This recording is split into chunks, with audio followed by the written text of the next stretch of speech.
Hello everyone, welcome back again Computer Hub Learning. This is Kamini Sharma. I hope आप अपने घर पे safe होंगे, सुरक्षित होंगे। आज हम डिस्कस करने वाले हैं थ्योरी ऑफ टैली पार्ट 2 में बेसिक अकाउंटिंग। देन कुछ बेसिक अकाउंटिंग टर्म्स को समझेंगे हम। Okay, so let's start.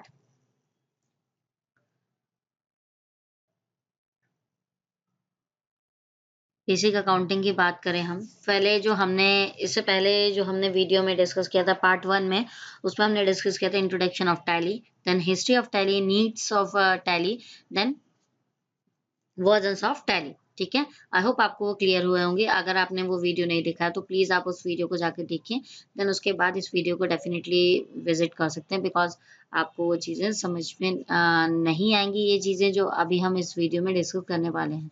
तो प्लीज आप पहले वो वीडियो विजिट करें, मेरा पार्ट 1। सो देन उसके बाद पार्ट 2 आप विजिट करें। सो स्टार्ट करते हैं।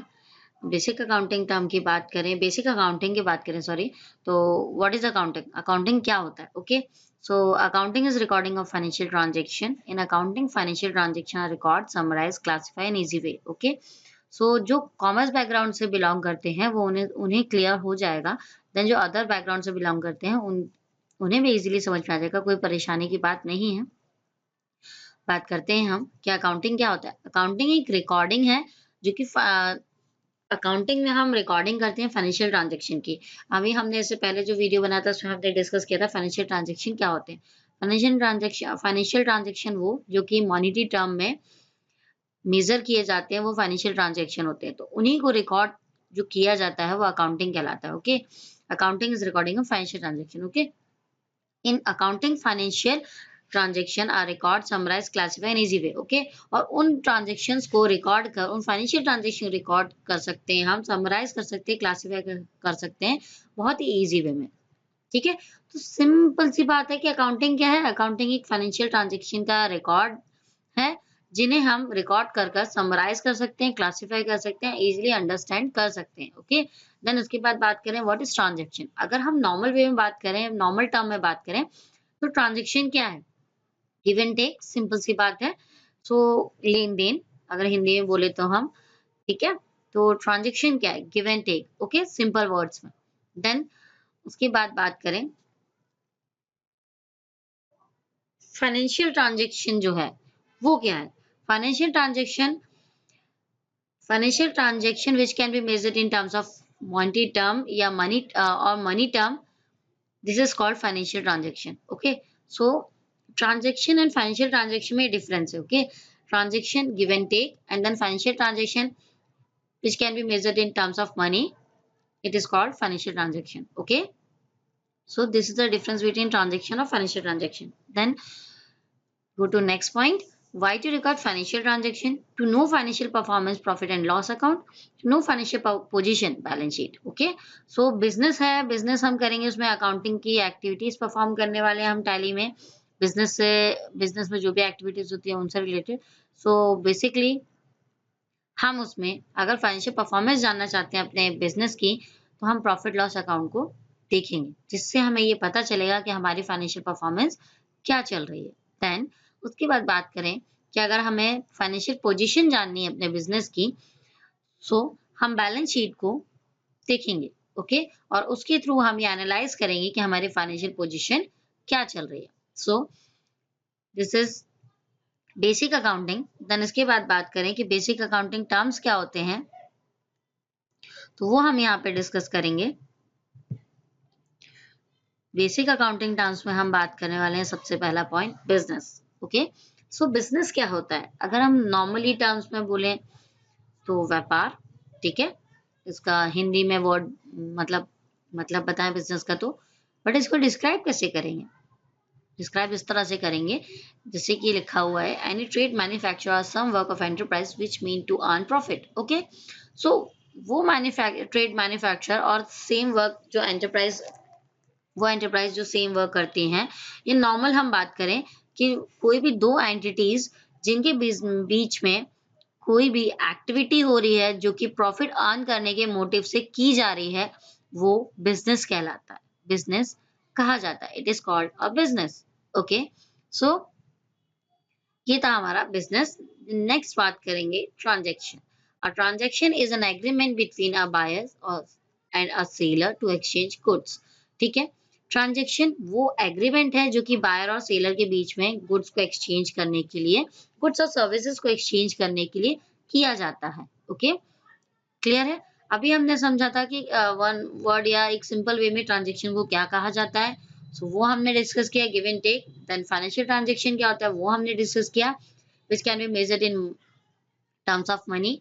It is called financial transaction. Then transaction का परफेक्टली एक definition, a transaction is an agreement between buyers or seller to exchange goods and service। वो ट्रांजेक्शन वो एग्रीमेंट होता है जो कि बायर्स एंड सेलर्स के बीच में होता है गुड्स और सर्विस को एक्सचेंज करने के लिए। Okay, the next is goods. अगर हम बात करें गुड्स की, तो विदाउट गुड्स बिजनेस पॉसिबल ही नहीं है कि किया जाए। ओके, क्यों? क्योंकि विदाउट गुड्स आप किस चीज को परचेज करोगे, किस चीज को सेल करोगे, है ना? सो गुड्स तो मैंडेटरी है, या तो कोई सर्विस होनी चाहिए या फिर कोई गुड्स होने चाहिए। ओके, सो गुड्स की बात करते हैं कि गुड्स होता क्या है। The things which are bought और and sold by business are called goods. Goods वो कमोडिटी है जिसके थ्रू बिजनेस में डील की जाती है। ठीक है, गुड्स से रिलेट आप गुड्स ये भी बोल सकते हो, आप किसी भी प्रोडक्ट को बोल सकते हो, आप रॉ मटेरियल को बोल सकते हो आप। ठीक है, कोई भी फिनिश प्रोडक्ट हो सकता है, like completely prepare, like plastic bottle हो गया। अगर रॉ मटेरियल की बात करें तो रॉ मटेरियल वो जो कि किसी भी प्रोडक्ट को बनाने से पहले जो उसका रॉ मटेरियल होता है उसे रॉ मटेरियल बोलते हैं, तो वो भी हमारे गुड्स में आ जाएगा। क्लियर है? तो वो चीज। ओके, देन आगे बात करते हैं परचेज की। It is an exchange of money for a particular goods और सर्विस। ठीक है, मनी का एक्सचेंज होना पर्टिकुलर गुड्स या सर्विस के लिए, वो परचेज कहलाता है। क्लियर है? देन इसके साथ एक वर्ड और कनेक्टेड है, वो ये कि अगर हमने कोई भी चीज परचेज किया हुआ है, तो हम अगर बाय चांस इन केस अगर उसमें कुछ डिफेक्ट निकलता है तो हम उसे रिटर्न भी करेंगे। सो वो हमारे लिए परचेज रिटर्न हो जाएगा। ओके, देन नेक्स्ट बात करते हैं सेल्स की। सेम चीज सेल्स में होता है। कोई भी प्रोडक्ट हमने सेल किया है, देन उसमें अगर किसी को डिफेक्ट इनकी स्मेल भी जाता है, सो वो हमें रिटर्न करेगा, तो वो हमारे लिए सेल्स रिटर्न हो जाएगा। ओके, लाइक एक एग्जांपल के तौर पे लेते हैं, अ, किसी भी दो लोगों के बीच में ये एक्टिविटी परफॉर्म हुई है, लाइक राम और श्याम के बीच में। तो राम ने सेल किया और श्याम ने परचेज किया। ओके, तो कोई भी इन केस अगर किसी भी प्रोडक्ट में डिफेक्ट आता है, तो श्याम ने परचेज किया, प्रोडक्ट वो रिटर्न करता है because of defect in product. So अगर वो रिटर्न करता है तो वो उसके लिए परचेज रिटर्न हो जाएगा। ओके, वो अपने इस चीज की एंट्री, जो प्रोडक्ट वो परचेज रिटर्न कर रहा है, वो परचेज रिटर्न के अकाउंट में एंट्री करेगा। देन अगर हम बात करें राम की, तो वो उसके लिए सेल्स रिटर्न हो जाएगा, तो वो इस चीज की एंट्री अपने सेल्स रिटर्न के अकाउंट में करेगा। ओके, सेल्स रिटर्न के नाम से करेगा और परचेज रिटर्न के नाम से करेगा। श्याम परचेज रिटर्न के नाम से करेगा और राम जो है सेल्स रिटर्न के नाम से करेगा। आई होप आपको ये दोनों टर्म्स क्लियर हो गए होंगे। सेल की बात करें, सेल क्या होता है? These are goods sold out by the business. Sales may be cash sale or credit sale. In latter case, the customer do not pay cash immediately but promise to pay in future. Okay, वो goods जो कि sold किए जाते हैं business में, cash cash cell भी होता है और क्रेडिट सेल भी होता है। और उसके बाद अगर क्रेडिट सेल होता है तो हमारा जो कस्टमर है वो हमें प्रॉमिस करता है, अगर वो इमीडिएट से पेमेंट नहीं कर पाता है तो वो हमें प्रॉमिस करता है वो इन फ्यूचर आपको पैसा दे देगा, पे कर देगा। ओके, अच्छा अगर हम बात करें कैश सेल और क्रेडिट सेल की। कैश सेल इट मींस आपने प्रोडक्ट सेल किया और आपको तुरंत ही पेमेंट रिसीव हो गया। अगर क्रेडिट सेल की बात करें तो या तो वो जो कस्टमर है वो आपको हाफ पेमेंट दे देगा और हाफ जो अमाउंट बचेगा वो आपको फ्यूचर में पे करने के लिए प्रॉमिस करेगा। अदरवाइज अगर वो पूरा ही पेमेंट फ्यूचर में पे करने के लिए प्रॉमिस कर रहा है तो वो क्रेडिट सेल हो जाएगा। मतलब हाफ पेमेंट पे भी क्रेडिट सेल, इट मीन्स वो उधारी पे ले रहा है। ओके, उधारी पे हम सेल कर रहे हैं किसी को तो वो उधारी पे परचेस कर रहा है। देन ये चीज सेम परचेस में भी अप्लाई होती है कि परचेस में हम कैश परचेस भी करते हैं और क्रेडिट परचेस भी करते हैं। ओके, अगर हमें कोई भी प्रोडक्ट लेना है, अगर छोटा प्रोडक्ट हमने लिया लाइक नॉर्मल शॉप पे गए, हमने एक पेन खरीदा 10 रुपीज का, हमने उसे 10 रुपीज दिए और पेन परचेज कर लिया। देन अगर हम बल्क में कोई सामान, कोई भी प्रोडक्ट खरीदते हैं, परचेज करते हैं, तो वो हमारा, और हम बोलते हैं कि फ्यूचर में पेमेंट करेंगे, तो वो हमारा क्रेडिट परचेज हो जाएगा। सो ये दोनों ही चीजें कोरिलेट करती हैं एक दूसरे से, तो हमें ये चीजें पता होना चाहिए। सो this is it, this is all my side. अगर आपको मेरा वीडियो पसंद आया तो इसे लाइक करें, शेयर करें, सब्सक्राइब करें, और मिलते हैं नेक्स्ट वीडियो में। आगे का हम नेक्स्ट वीडियो में कंटिन्यू करेंगे।